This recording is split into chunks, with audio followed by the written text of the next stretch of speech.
Good morning. I'm sitting here drinking my lemon juice this morning and thinking about the day ahead. It's rainy and dreary outside, so I'll definitely be working inside, not going out and into the shed to do some sorting. As I mentioned yesterday, my week is going to be focused on another sweep of Swedish death cleaning, which is getting rid of things that we have that will be burdensome to our children when we pass. And I think we're all thinking a little more about that as COVID is in the picture now. As I was planning where to start first, I'm going to do my cookbooks. And I'll talk about that a little more in a separate video, but the whole cookbook thing made me think about the fact I've already taken 8 boxes of cookbooks to Goodwill that were Art's and that had been stored out in the shed. When I first met Art in 2008, I almost didn't go out with him a second time because he was very bitter about his divorce from the previous year. And it was very clear he was into things. Nice houses, nice cars, nice furniture, because he felt that made him who he was. And I have always disliked that in people. When I touch on this, I'm going to get a little bit into his divorce, and it's not to villainize him or his ex, but to give you an example of what I'm talking about. Art spent over $100,000 in legal fees, over $100,000 in legal fees. I'm sure his wife spent that or more. They had a home which at the time I think was appraised for about $150,000, and then whatever furniture and things that they had and cars. Between the two, they probably spent close to as much in legal fees as everything was worth. And the home needed repairs. The cars were needing repairs. The furniture was classic, but was old. And they just spent too much fighting over things. And Art was very, very bitter. When I first met him, he had this beautiful lake house, but it was nearly empty. It had a bed in his bedroom, a small TV sitting on boxes, and a kitchen table and chairs that the previous owners of the home had left.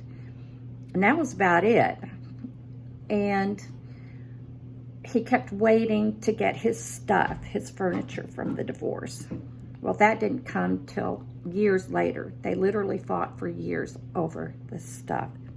And in the meantime, by the time it finally all got settled, we had pretty much furnished the house with other things. So it seemed very futile in the long run. One of the first things that I'm going to tackle, and I'll deal with it a little bit later, is cookbooks. But as I thought about Art and his cookbooks, I just thought that's a perfect example. The judge awarded Art all of the cookbooks that the couple had. And he was so excited because he told me he loved to cook. He told me he made the best French soup I had ever tasted. When he died, I still hadn't tasted it. He'd never made it for me. When he got his property back, the box that had the cookbooks, his wife was so bitter, she sent him mainly pamphlets like you get free with appliances, or if you order a Campbell's soup pamphlet that has recipes in it, that kind of thing. He was furious. He wanted to haul her back into court and get her for contempt for the things that she didn't give him that he was rightly due in his mind. So I think to make up for that, and he didn't take her back to court for all of it. I convinced him that it was cheaper to just go buy something to replace it than to pay the legal fees. But I think to make up for it, he just started buying cookbooks like crazy. And he had, at the lake house, tons of storage. And there was one whole closet in the laundry room that was filled with cookbooks. So when he moved here with me, we put them all in boxes. We ended up putting them in the shed. And then after he died, I took them all to Goodwill because I had no place for them. He had never opened them. He never used them. So it was wasted money. It was wasted space being taken up. I mean, he had it at the lake house, but I didn't have it here. So I think we have to each look at our lives and see what stuff do we fight to hang on to because we think it makes us who we are. We think it makes us better. I don't know, maybe we think it gives us some form of security or something. I don't know. I mean, cookbooks don't do that, but you know what I mean.